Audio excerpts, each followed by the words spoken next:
Hi, and welcome back to the Mom and Mind podcast. I'm your host, Dr. Kat. And on this episode, I am talking with the amazing Dr. Catherine Berndorf. She is a reproductive psychiatrist who is the CEO, founder, and medical director of the Motherhood Center in New York. And today we are talking about the recent FDA panel about safety of antidepressants in pregnancy and some or all of the ways in which that panel got it wrong. And more importantly, it's not just about wrong information, but it's about the potential harm that wrong information has on perinatal folks who may need or who want to be able to choose if they're going to use medication in pregnancy. And we also talk a little bit about the Motherhood Center and all of the amazing ways that it supports perinatal clients. Among many other awesome things, Dr. Berndorf is also the founding director of the Payne Whitney Women's Program at Weill Cornell Medicine, a New York Presbyterian hospital, where she's a clinical associate professor of psychiatry. She's a graduate of Smith College and attended Brown University Medical School, did her psychiatry residence at New York Presbyterian Hospital, and for 10 years, Dr. Berndorf was a regular mental health columnist for Self magazine and appeared on numerous television programs, including The Today Show, Good Morning America, MSNBC, and CNN. Her most recent book, What No One Tells You, A Guide to Your Emotions from Pregnancy to Motherhood, was published by Simon & Schuster in 2019. So clearly she has a lot of experience. She is an expert in this field, and I'm excited for you to hear a conversation about the FDA panel and how they got it wrong. So let's dive in and talk with Dr. Catherine Berndorf. Welcome, Dr. Berndorf. Thank you so much for being here. Thank you for having me. My second time. Yes, I love it. Very Repeat honored. guest. And I've also talked with Paige Bellenbaum to talk about the Motherhood Center and things like that. We will talk about the Motherhood Center today too. Terrific. But first, I want to get into the FDA panel about the safety of antidepressants in pregnancy and all of your thoughts about it, good, bad, ugly, Yeah. because there was it was quite shocking to see all Yes, of it this come was. out. So, yeah, if you could give us a little bit of a primer on what happened and why Yeah. we should be talking about this. Honestly, I wish I knew what happened because it wasn't until a few days before the panel that a colleague of mine, someone who used to work at the Motherhood Center, texted me and said, "Are you on the panel? I hope you're on the panel." And I said, "What panel?" Wow. So it felt very strange to me that she had just heard about, she's also more involved in advocacy and government work. So it had been on her radar, but I hadn't seen it or heard about it from anyone I know. And as Kat, we know a lot of people in the business Yeah. and who are really experts. So I thought to myself, oh, for sure, all of our friends and colleagues are on, and they didn't ask me. No problem. Like, I don't Right. care. Just make sure we have good representation. And yes, I'm not a researcher. So I thought, of course, so I thought they're going to go to the researchers. So I reached out to my colleagues.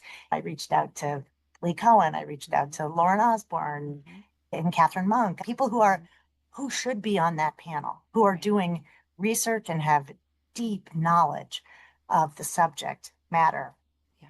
And so I was shocked to hear that some of them didn't know. I think some had heard, I can't speak to any, I'm not speaking to any of them in particular, what they said, but the rule, what I found when I put it out there to a bigger group of people was, does anybody know anybody on the panel? And nobody knew a soul. Oh, wow. And I thought, this is a disaster in the making. Yes. Yeah. So I did. Joe Goldberg apparently was asked. He's a top psychopharmacologist and writes the book with Stephen Stahl and has taken over in that realm. And he's a friend and a colleague that I trained with. He was my chief resident. And I heard from him that he had been asked, but felt like it was going to be an ambush. And Oh, and even at that point. Yeah. and decided not to go. He could have spoken beautifully on it in all ways. He is unbelievable in the realm of kind of research and understanding it and making it understandable. But that was not the case. Yikes. That was a yikes from square one. And my colleague who told me about it and said to me, I don't think they're telling anyone so that there can't be any pushback. Like I think it's not going around so that people don't really know. and may not tune in. But perhaps I was just someone who didn't get the memo, Right. but it really felt like very few people did. No. Yeah. No. It really felt like it was under the radar. Yeah. And there felt like it felt intentional. And I am not a paranoid person. Like you could say a Yeah. lot of things about me, but that's not one of them. And so I was like, this is creepy. Yeah. So I had no idea. So I started, I signed up. I was deciding whether or not to go down to Washington because I'm in New York City. So I thought I could go down for the day. Yeah. But then I saw there would be no live questions. There would be no questions that hadn't been submitted. It was Wow. literally going to be a talking ad. Like it wasn't going to be there was no discussion. No. It was going to be a panel that presented. And I just thought, wow, I'm going to go to sit in the room when I could be a virtual visitor. It was Monday morning. I think it was like July 21st, something like that. It was a Monday morning. And we decided to take our management meeting that we do every Monday morning from 10 to 11. And we extended it for the length. We all watched together. Oh, And it was nice. like, so I had a team of maybe 12 people on watching it, several reproductive psychiatrists, Yeah. several perinatal psychologists who are well versed in the literature. And this is all we do at the Motherhood Center. Right. That's all we do. This is all we do. And we were together and it felt like a support group. And it felt really just unbelievably upsetting and shocking. And we had each other. So it was actually there's a lot of camaraderie, and we were talking on the side and Zoom. We watched it on a shared screen. Right. And it was just one thing after another that my mouth, I don't even know what to say. My mouth was agape. Yeah. It was unbelievable what was said. So the panel was 10 experts on the subject, led by one, Quote unquote. yes, experts on what subject. And there were 2 or 3 women on it. And I didn't know anybody on it. Yeah. Just to hear who people were and where they were coming from it was just biased and stacked. Wow. Biased So in the direction there was some anti-medication, there was anti-mental illness. wow. Does Yeah. depression exist, or is that the Oh. normal vicissitudes of how lucky a woman should be, said by a man? Yikes. How lucky Oh. a woman should be to be able to feel so deeply. Why would we take that away from her? Oh my I could start gosh. screaming such nasty things right now, but I'm Yeah. going to stay calm. Well, And you don't have to. okay, that's just makes the hair on the back of my neck stand up. Yeah. What was so impressive was the woman at the end of the table, all the way at the end, a woman named Dr. K. I don't want to get her name wrong. Russo. I forgot that it's a hyphenated last name. I should know. And she was unbelievably with just such equanimity and such poise and knowledge. She, I think, is an OBGYN, or at least trained, and also a psychiatrist. She seemed to have many degrees, ran women's health at the University of Florida, and really had a nuanced, thought out way of talking about the pros and cons, the risks of medications in pregnancy weighed against the risks of untreated illness. It is a risk discussion. It is not a no risk discussion. And she stated it beautifully and confidently. And by the way, was up against 8 men and a woman. There was one man who was again, we don't have to go into all the details, but it was a not well represented panel. It was an ambush towards those who are in the field, who really are deeply knowledgeable from a research perspective and a scientific evidence perspective. And it really just blew my mind. We were all so angry and also down, Of course. just Right. defeated. You and I mean everybody who works in the field but does research and understand the importance of medications and the option to have medication is That's right. you've been working so hard for so long, and to see these people just tear it down and discount it totally, the weight of that feeling of the ripple effect of the potential damage here is, we don't know yet, but right. The gravity, it felt grave. It felt dangerous. It felt irresponsible. And it felt like impending disaster. When I started in the field in the mid 90s, there wasn't much research. I remember when I started the women's program at Cornell, after residency and a few years as an apprentice in the field and came back and started this program, I used to hand out a folder with 6 seminal articles. We printed them out, they were there, and I was like, if you know these, you know the field right now. Obviously, there was more, but those were the main articles. I had wonderful mentorship from Vivian Burt and Lee Cohen, and I put it together and I started a program, and that was more than was happening most places. And mostly what we talked about, and my interest was in understanding, helping women make options, and birthing people make options about whether or not it made more sense for them to stay on a medication. Was it relatively safe to be on X, Y, or Z medication? And what was best for them? Was it better if the symptoms were mild to moderate? Could they tolerate non-pharmacologic interventions? If did they need to consider one medication, 2, 5, whatever it took to keep them well? So that was and I love doing this work. And even though on paper someone can look the same, the demographics might be same age, same identity in a number of ways, it is always a different conversation. And it's such a privilege to be able to sit with people and help them think through. The way I work is very collaboratively and very much, let's do this together and figure out what's best for you. Yes, I'm going to talk to you about what the latest research shows us. And it all has to be taken within the context of who you are, how you think, and what your illness is like. And then we're going to make a decision together.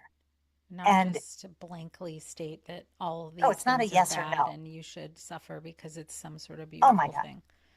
Absolutely not. And women were suffering, and women continue to suffer. Oh, for And sure. now, these 25 years later, so that was 2002 when I started the program, and it's now 2025, like 23 years later, it is an undoing.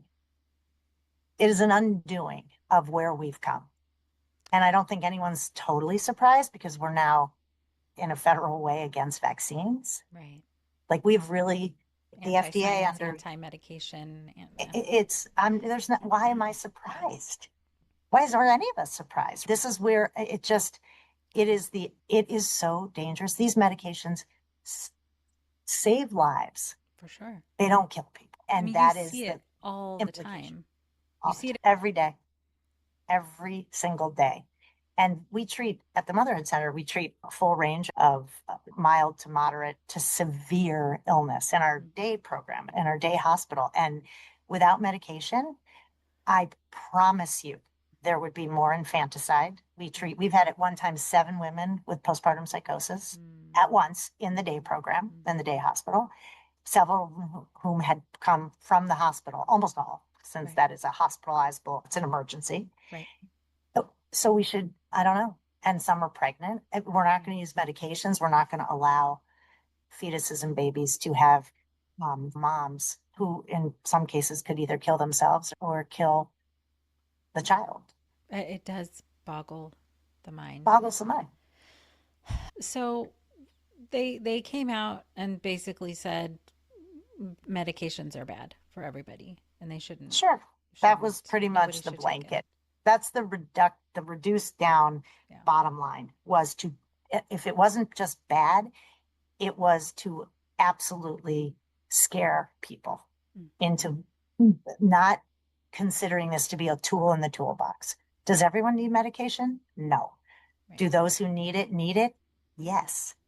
And we don't question other categories of medication for other medical illnesses. Mental illness is medical illness. It's just illness, period. Right. So why do we cut the head off, right, and just treat the body? Or why don't we understand that there's complete integration, that they are one and the same, that mind, body are. It feels like they're coming from the Stone Age talking about this, with zero understanding, all just based on what and who and where.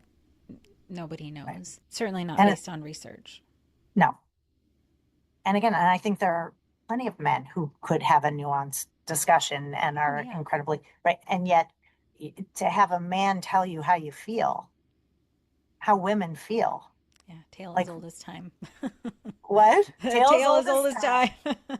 Yeah, we've moved past that. Get with the time, sir. But that's Um, how it felt. That's how it felt. It felt just like a return to a patriarchal society where so women, gross. we already have lost so much autonomy over our bodies. And this just feels like another, it's not even death by a thousand cuts. These aren't cuts. These are, I don't even know.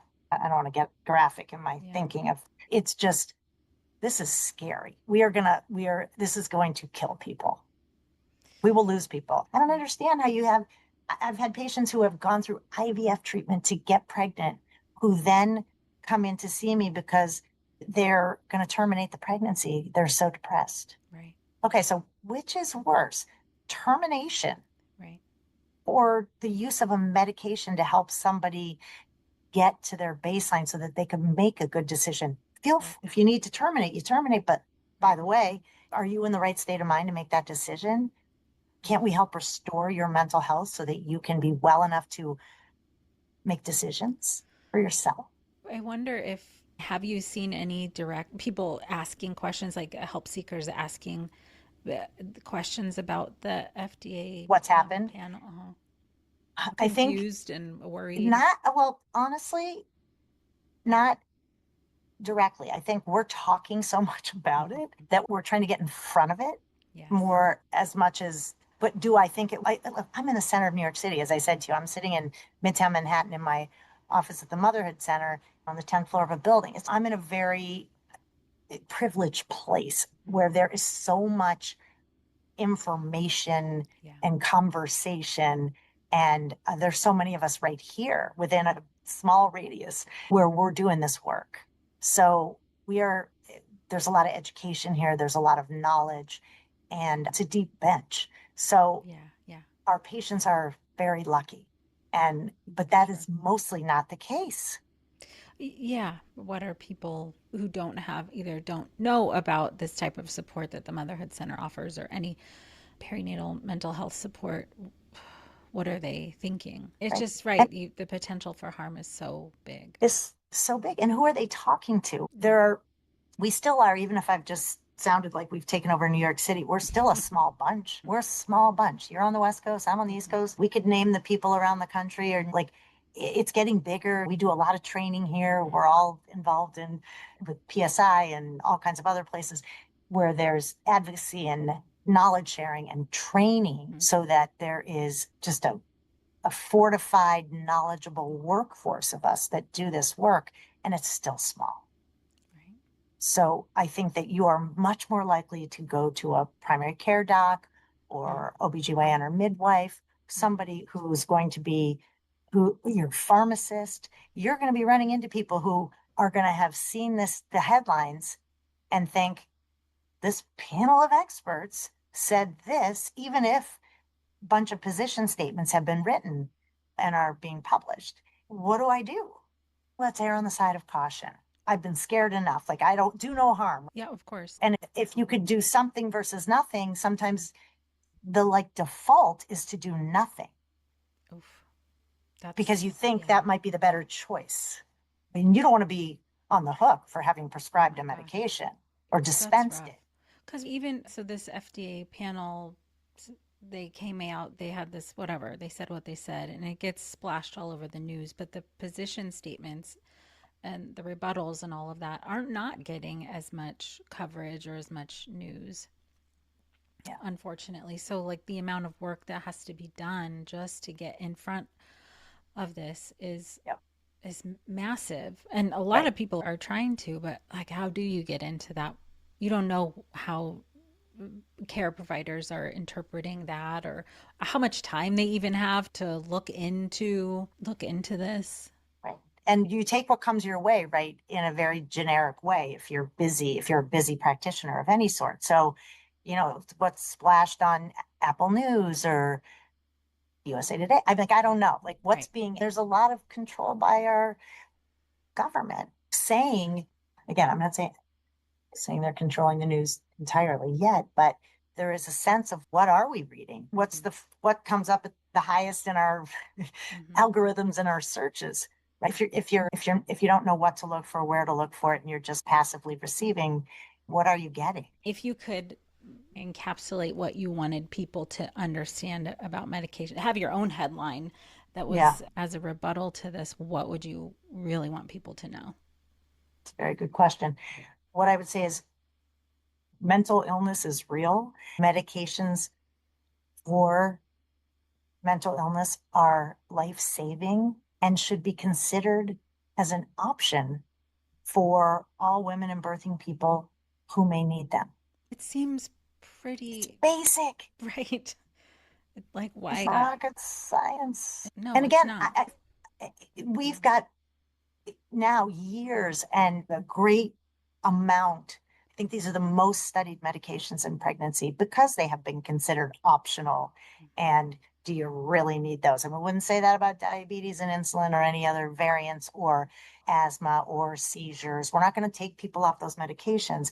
Again, I'm not saying they're not well studied, but I think this category considered as somewhat, could you go off your meds for your depression or your anxiety? Could is often asked. Look, I ask the question because if someone's just sitting around on a medication hasn't really reevaluated that, I'm going to take somebody off a medication potentially if I can buoy them with talk therapies and other things that might Right. be equally efficacious. But when you need them, and that's what has to be determined.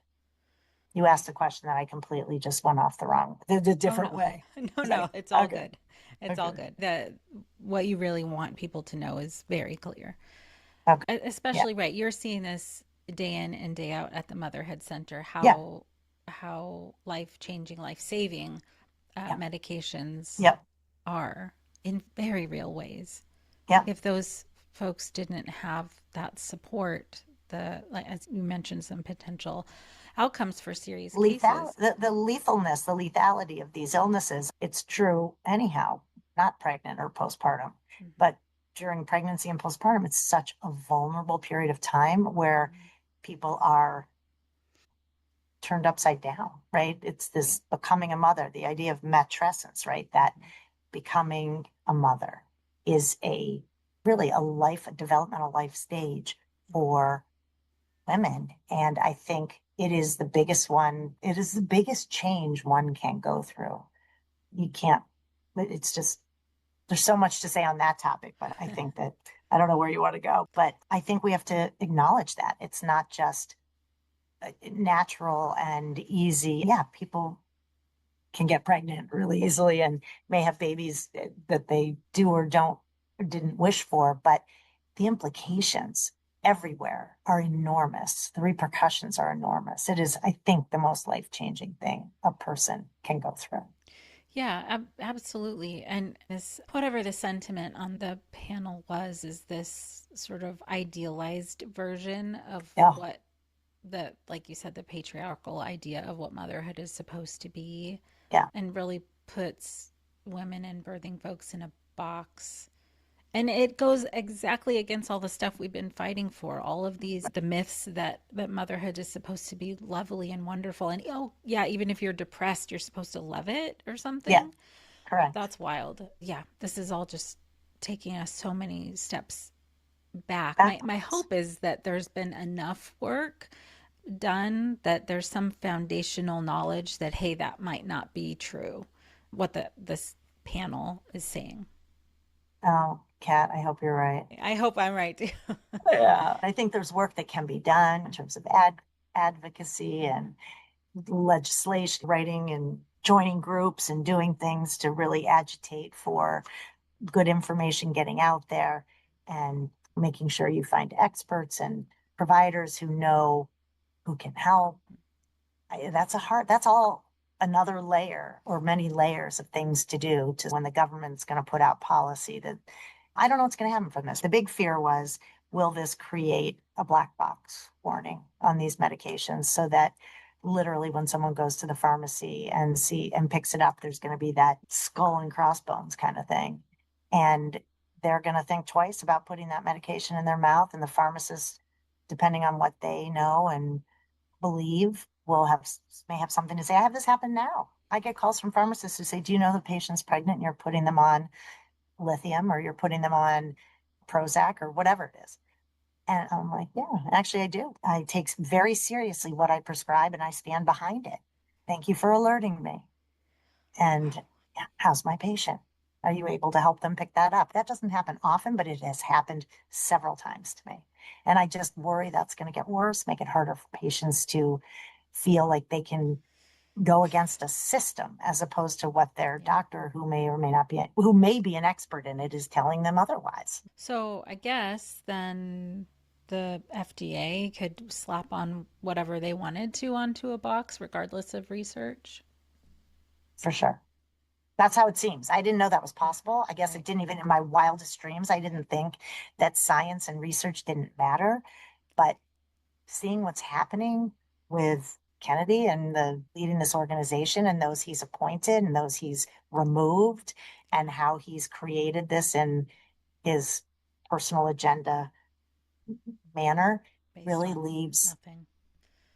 those, and it's right in line with the current administration. So look, it's pretty anti-science. It's terrifying. It's terrifying. Yeah. It's terrifying, and people who are not terrified aren't even concerned about this. I don't know how that happens exactly, but I'm worried for them too. Even the Yes. people who believe in what RFK is saying and doing, and it's heartbreaking to see and hear people advocate against themselves, and they Yeah. don't Yes. know it. Right. And by the way, we're not saying anyone has to take this. We're Oh, right. saying have the knowledge and have it be an option. Don't take it off the menu, but we're scaring it off the menu. For sure. For sure.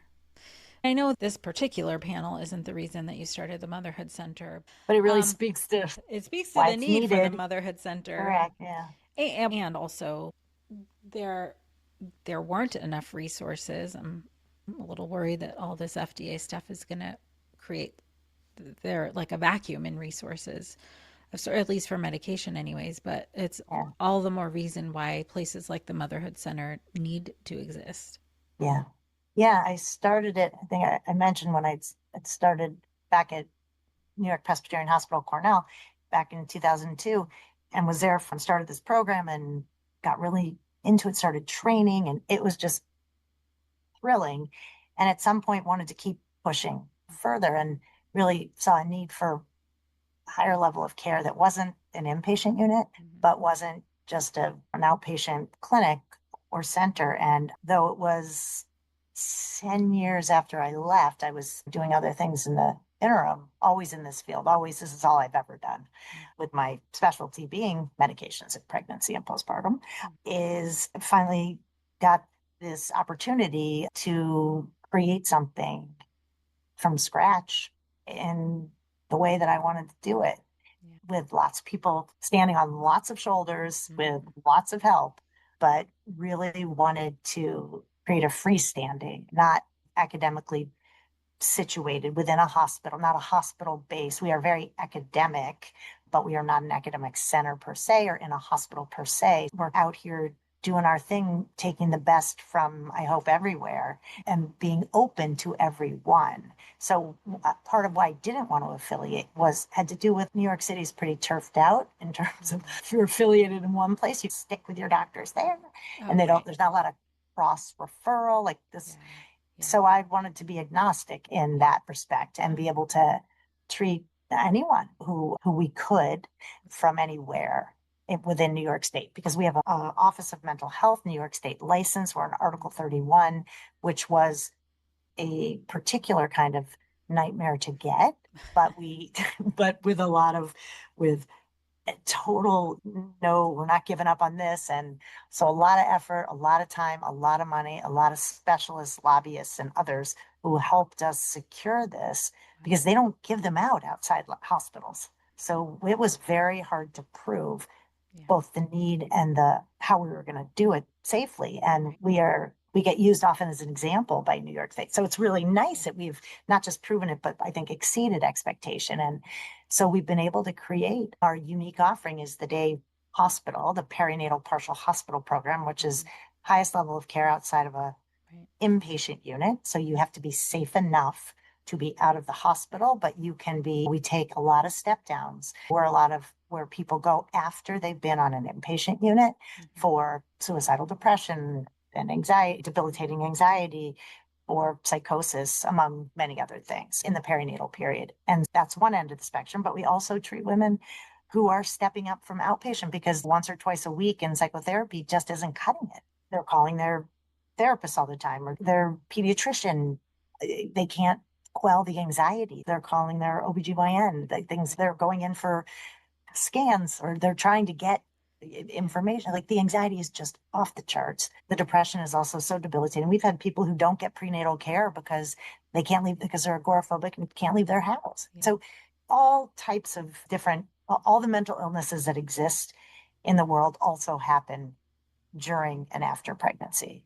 Yeah. And all of those, thankfully, we're getting known to be a place where people can come for any of that. Yeah. And we want to help you in that respect. Those trying to conceive, thinking about what they do. Oh, they've got a history of depression. Do they need to be on a medication? Do I stay on this medication? Very bread and butter for us. Or I've a person who has bipolar disorder or something else. And what do I do? How do I think about this? To those who are already pregnant, having those same conversations. How symptomatic are they? What therapies can we offer them? They can be in our day program. And we have outpatient therapy, outpatient medication management, consultation, expert opinions. We're all experts here or trainees. Right. So if you come here, you're either here because you're getting trained or you already are an expert in the field. It's amazing. So it feels like our own little mecca of we're just all, I think we work hard. I would not say this. I think we're all happy to be here. It's an unusual place. It feels, I tried to create, and all together we've tried to create like a workforce we want to be in, doing the mission driven, that we're all very passionate about it, sustainable work. And how many years has it been now? Going on 8, no, it's past 8. So 8 years going into the 9th. And our goal is we keep expanding our services and our depth of knowledge and expertise. And we are opening in New Jersey soon. Really? That's fantastic. We have a provisional yes on our license. I say that, I hope, that's okay. We don't have it on. I need the paper. I don't believe it till I see it. Right. And then we're going to be ready to open doors, hopefully in the next couple of months. Wow. Like before the end of the year is the goal. That's amazing. And we need to be, I don't want to have one in a state is not good enough, but I'll take it for now. Okay. I'm not complaining because we also do virtual, right? So we can treat people from upstate New York, way out east. And so we can have people hybrid in. We like to have them in person because we have a nursery on site where we do the dyadic attachment work, which just is really so much at the core after someone's stabilized is often what the work is about. Well, how were we mothered? How do we mother? How do we want to mother? How do we want to be connected? How's that going? Looking at all that stuff, which is so important for ourselves and our kids, but also generations to come, how we help rewire the brain. Right. And I was thinking about, not that you need to have the number in front of you, but like how many people you have actually supported and helped and have gone on to be the parents that they wanted to be and are free of the suffering. It is, I would say, and again, I use this word because this is the word that gets used to us from patients, is transformation. I feel transformed. I have been, you all have saved my life, and you have saved the life of my baby and my family. You have made us, it's just like goosebumps always. When patients leave, because they're on their sort of exiting, they write all kinds of things, but we do our screens, we show them the difference in their scores. We use objective measures to understand it and to be able to continue the work. And the thing that just is like tears to the eyes is just you see and what they write, what patients have written over the years. We have books, we keep their testimonials always, because they're meant to be, what would you say to the person just coming in? Yes. That's how it's not just to make ourselves feel like, okay, we were able to help you and great. It's what did you gain and what would you tell the person who's just starting on this journey so that that we can hold the hope for them. And you didn't come in with much hope, but you were leaving with so much hope. And Often I say to patients, I know you will get better Right. because everyone can get better with the right help, the right treatment, potentially the right medications, Right. whatever it is. Let's just get it done because we can do it. We know it. This is not hard stuff to treat. Right. It's actually not Right. rocket science stuff to treat. It's really straightforward and basic. There can be some trickiness and figuring out diagnostically what's happening, what you're treating, how you have to go after things. Right. But by and large, it really is, we can treat all this stuff. I should have Right. led with that. All these illnesses are treatable, including postpartum psychosis. Right. And people are helped and brought back to a baseline, sometimes better because they had illness Yeah. before they started That they pregnancy and might not have postpartum. even been aware of, They or didn't might have know lived with because for years and it they just felt lived with, normal. exactly. So many, Yeah. so Yeah. many. We see that all the time. Like, For sure. I actually feel better than I've ever felt in my life. Oh, I love And you just think to yourself, like, you're just so happy for them. that. Yeah. And you think, God, you were suffering so much and Yeah. didn't really know it, but used it. Hopefully, it was adaptive in some way. But it's really nice to feel like that we can help relieve people of the burden of illness and have them just be freer to as you said it, in their life and live it, really live it as Yeah. opposed to just survive it. That's amazing. And yeah, what we started out talking about with this panel on medications is so down and depressing and bleak Yeah. and ugh. To what you're talking about, what you're ending with here, how how possible it is to feel Oh, better. None of that was in that panel. no, none of it was in that panel. And I do want to say too, like here, that we do also treat people who don't want to take medication, pregnant and postpartum, and we Right. don't require that they do, of course. We Right. offer our Right. professional opinion. But when you have an intensive day treatment program where they're here 5 to 6 hours a day, 5 days a week, you're changing neurochemistry. So we Yes. try with Right. every kind of therapy under the sun to go after the illness if someone doesn't want to be on a medication. And that is for them to decide. And Yes. there are times where that They kind should of have the right to do that. right intervention Mm-hmm. is works, but often it is expedited or helped more with the addition of a medication. So, but Right. certainly therapy is super helpful. Yeah. I don't want to end with anyone thinking that one without that option, or if one Right. is themselves not able to or interested in being on a medication, that is your prerogative. So Absolutely. how do we optimize everything else? How to decrease stressors, increase, again, all the interventions that are contribute to wellness. And there are Right. many, Right. even aside from the excellent evidence-based therapies. Right. So there's a lot to do, but let's not cut medication out of it. No, not at all. I hope that this conversation has been helpful for people. Anybody who has heard that panel or was concerned or worried or anything, just thank you so much for coming on to talk about it, because like any and all avenues to have a rebuttal to that and have a real conversation around it is Yeah. needed. And a debate would have been beautiful, like a healthy discussion. Right. It doesn't have to be, I'm not saying I'm right, or those of us in the reproductive psychiatric type world are only right. I There's a mean, lot to but you're right. discuss. But Yes, but also yes, but you are more right than them saying all the stuff that they said. There I was happen to there was believe that, yes, there's nothing to back up what they were talking about. correct. Anyways, If yeah, that's how it felt. One yeah. person said, go from the heart. There was something about the heart. I feel it in my heart. Just something. I Okay, feel a we're lot of just going things, based on feelings now. Cool. and projection and Oh, what we think is right in society. And there are a lot of different kinds of people and right. ways of thinking, which Wild. anyhow, but let's Well, positively speaking, yes. yes, Yes. there is so much Thank hope. you. These are treatable illnesses.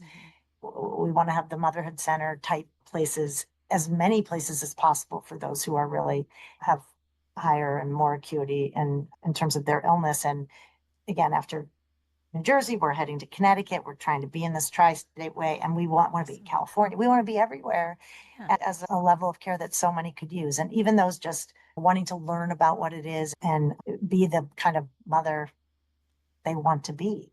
Absolutely. Anyone could use it. Yep. I certainly could have. Right Right. now, you have to have a diagnosable illness so we can get insurance to pay for the day program. But generally speaking, I think any and every new mom and could really use the community and the support and the Absolutely. learning that doesn't come in a book. Absolutely. Thank you so much for all of this and for being here today and for the work that you're doing and for the lives that you're supporting and saving. It's just beautiful work that you do. Thank you. And to you too. Thank you. Do amazing work and getting the word out about so many different things. You have such a wonderful platform to share so many Thank different you. important ideas for wellness and treatment and feeling better. Thank you so much. I appreciate it.